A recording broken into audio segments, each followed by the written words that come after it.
ঘুরে কেউ নাই। আপনারা যদি বিচার যদি না করেন তাহলে আমার করি না কেউ নাই। বাবা আপনার কাছে অনুরোধ, আমার কাছে এই ন্যায্য বিচারটা আপনার কাছে চাই। আমাদের সরকারের কাছে যে আবেদন করতেছি যে এই কৃষকের ফসল, এই ফসল কেন করলো? পিতার পৈতৃক সম্পত্তি বেদখল করার অভিযোগ করেছেন সাইফুল ইসলাম নামে এক ভুক্তভোগী। দর্শক, আমরা যদি আপনাদেরকে জানিয়ে রাখি, লালমনিরহাটের হাতীবান্ধা উপজেলার সিঙ্গিমারি ইউনিয়নের ধুবনিচরে এমন ঘটনা ঘটেছে। এ বিষয়ে হাতীবান্ধা থানায় একটি লিখিত অভিযোগ দিয়েছেন।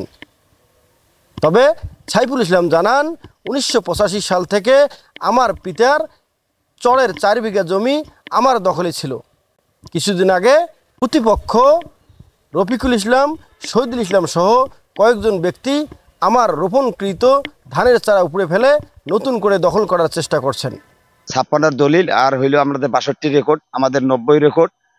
এই পৈতৃক সম্পত্তি আমার বাপ চাচার সম্পত্তি। ওনারা মনে করেন যে এমনি একটা ভুয়া কাগজ দেখাইয়া জমি আমাদের দখলে চাচ্ছে। আজকে জমিটা 6 বছর হলো উঠছে, আমরা 2 বছর 3 বছর জমিটা খাইছি। এই 3 বছর জমিটা খাওয়ার পরে মনে করেন এই জমিটা ওরা এই কাগজপাতি দেখাইয়া চলে গেল। এখন এই জমিটার অন্যজনে মনে করেন যে অন্যজন একটা দালালে মনে করেন জমিটা ওদের কাছে 20-30 হাজার টাকা দিয়ে ওই কেসটা আমাদের কিনে নিল। কেসটা কিনে নেওয়ার পরে মনে করেন ওই পার্টির সাথে আমাদের জমিটা নিয়ে বিরোধ হইতেছে, যে ওনারা শক্তি একটা দেখাইতেছে, শক্তিটা গ্রুপ করতেছে।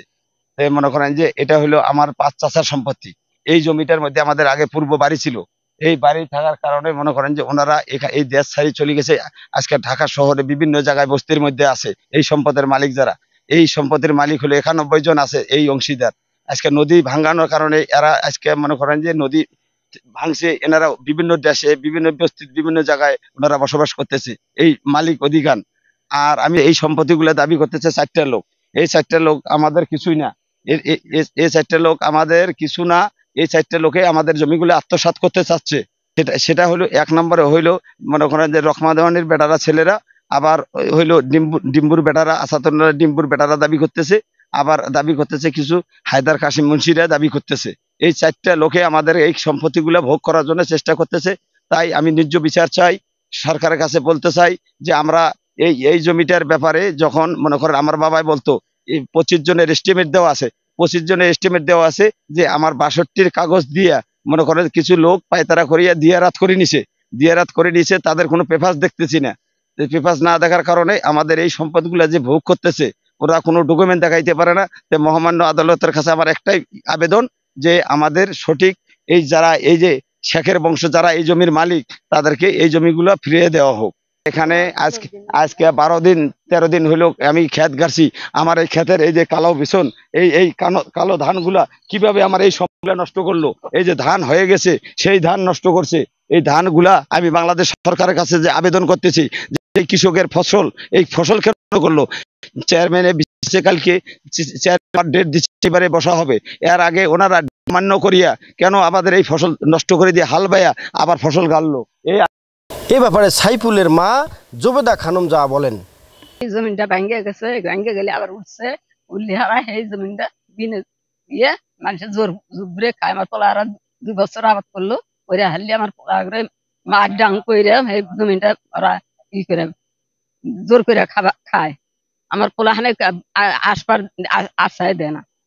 আমি সরকারের কাছে অনুরোধ, আমি আপনাকে জোরাত করে কই, আপনার কাছে আমার বাচ্চা কাছে ঘুরে কেউ নাই। আপনারা যদি বিচার যদি না করেন তাহলে আমার করি না কেউ নাই। বাবা আপনার কাছে অনুরোধ, আমার কাছে এই ন্যায্য বিচারটা আপনার কাছে চাই। এটাই আমার অনুরোধ। আমার পোলাহানের ঘুরে হামলা দেয়, আমার পোলাহানের দাগে আসা না নাটি ঠেঙ্গানো এসে মারবার জন্য। এ বিষয়ে অভিযুক্ত ব্যক্তি রফিকুল ইসলাম বলেন, আমাদের জমিতে আমরা ধানের চারা রোপণ করছি। আমরা 1 একর 16 শতক জমি তাদের কাছ থেকে কিনে নিয়েছি, ডেম্বু চাচার কাছ থেকে। ডেম্বু চাচা যখন জমিগুলো যখন উঠলো, ওঠার পরে আমাদেরকে পজিশন দিতে আসলো।